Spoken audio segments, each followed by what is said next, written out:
جلدی سے کسی کو بھیجیں، یہ لڑکی برہنہ ہے، زنجیروں میں جکڑی ہوئی ہے، اس نے بس ابھی بھاگ کر جان بچائی ہے۔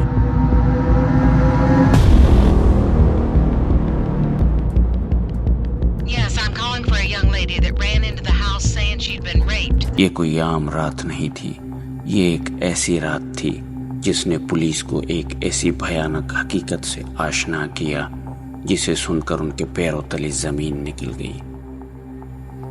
22 مارچ 1999 رات کے سناٹے کو ایک لرزہ خیز کال نے چیر کے رکھ دیا۔ پولیس کے کانوں میں خوف سے بھری ایک مقامی عورت کی آواز گونجتی ہے۔ وہ بتا رہی تھی کہ ایک لڑکی 21 سالہ سینتھیا ویگل نیم برہنہ لہو میں ڈوبی اور گلے میں لوہے کا بھاری کالر اس کے گھر میں گھس آئی۔ سینتھیا کے جسم سے لٹکتی ہوئی زنجیر اور آنکھوں میں خوف کی چمک، وہ چلا رہی تھی، مجھے بچاؤ، میں 3 دن سے قید میں ہوں۔ میری چیخیں کسی نے نہیں سنی۔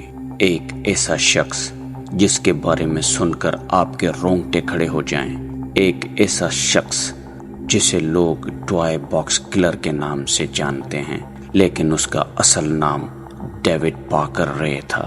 وہ شخص جو اپنی مسکراہٹ کے پیچھے اتنی تاریخی چھپائے تھا کہ اس کا اثر زندگی بھر اس کے متاثرین پر رہا۔ کیا وہ واقعی قاتل تھا؟ کیا اس کے جرائم کا خوف اتنا بڑا تھا کہ پولیس بھی اس کے سامنے بے بس ہو گئی تھی؟ کیا کسی انسان کا دل اتنا سخت ہو سکتا ہے کہ وہ دوسروں کی زندگی کو اپنے کھیل میں گھسیٹ لے؟ کیا رے محض اپنی خوفناک خواہشات پوری کر رہا تھا یا اس کے دل میں واقعی انسانیت کے لیے نفرت تھی؟ اور کیسے وہ اتنے عرصے تک اپنے خوفناک جرائم میں ملوث رہا بغیر کسی خوف کے؟ ڈیوڈ پارکر رے 1939 میں نیو میکسیکو کے علاقے بولن میں پیدا ہوا، ایک ایسا بچہ جس کی زندگی کا آغاز ایک دردناک کہانی تھی۔ والد کے ظلم و ستم اور تنہائی میں گزرا ہوا بچپن، یہ سب اس کے اندر بربریت کو پروان چڑھا رہے۔ یہی درد، نفرت اور غصہ اس کے دل میں پنپتا رہا، جس نے انسانیت کو کھلونا سمجھنا شروع کر دیا۔ اس کے ٹرالر میں موجود یہ اوزار اس کے شیطانی دنیا کا راز تھے جو ہر سننے والے کو سکتے میں ڈال دیتے۔ ڈیوڈ پارکر رے کا یہ کھیل ایک ٹرالر سے شروع ہوتا ہے جسے اس نے اپنا ٹوائے باکس بنا لیا۔ اس ٹرالر کو اس نے ساؤنڈ پروف کر دیا تھا تاکہ اس سے کسی کی بھی چیخیں باہر تک نہ پہنچ سکے۔ ان خواتین پر ہونے والے ظلم کی کہانی ڈیوڈ کی اپنی ہی لکھی ہوئی ڈائری سے ملتی ہے، جس میں وہ لکھتا ہے کہ یہ سب خود کو پرسکون رکھنے کے لیے کرتا تھا کیونکہ اس کی ماں پر بھی تشدد کیا گیا تھا اور یہ اس کا بدلہ ہے۔ اس ٹوائے باکس میں وہ اپنے شکار کو لے کر آتا، انہیں زنجیروں سے باندھتا اور اپنے غیر انسانی طریقوں سے اذیت دیتا، نہ صرف جسمانی اذیت بلکہ ذہنی طور پر بھی توڑ دیتا۔ وہ ان کے سامنے کہکے لگاتا اور انہیں بے بس دیکھتا اور مسکراتا رہتا۔ اس کے پاس اذیت دینے کے سینکڑوں آلات تھے جن کا ذکر سن کر انسان کے بدن میں خوف کی لہر دوڑ جاتی ہے۔ کئی بار اس نے ان عورتوں کو گھنٹوں اذیت میں رکھا، ان کے ساتھ ناقابل بیان سلوک کیا۔ جب اس کا دل بھر جاتا تو وہ انہیں ایک ایسی نشہ آور دوائیں دیتا کہ ان کی یادداشت ختم ہو جائے، پھر وہ انہیں بے حس و حرکت سڑک کے کنارے چھوڑ آتا تاکہ انہیں کچھ یاد نہ رہے۔ کئی سالوں تک یہ سلسلہ یوں ہی چلتا رہا۔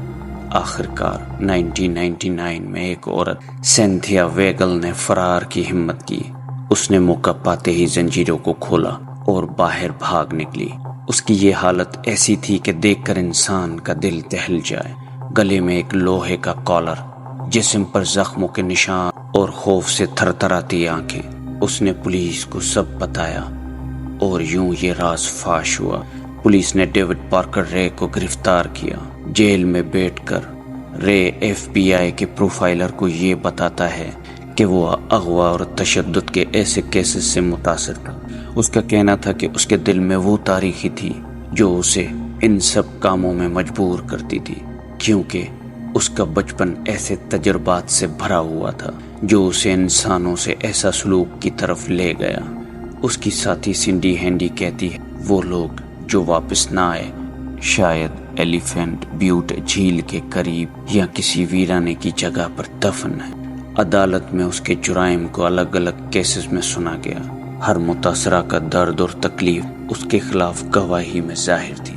آخر کار عدالت نے رے کو مجرم قرار دے کر 224 سال کی سزا سنائی، مگر موت نے اسے مزید سخت سزا سے بچا لیا، کیونکہ 28 مئی 2002 کو وہ دل کا دورہ پڑنے سے چل بسا۔ یہ ایک کہانی نہیں بلکہ ایک بھیانک حقیقت ہے۔ ڈیوڈ پارکر رے نے اپنی زندگی میں کئی عورتوں کی زندگی برباد کی، ان کے خواب چھین لیے، ان کے دلوں میں خوف بھر دیا، لیکن وہ خوف آج بھی باقی ہے۔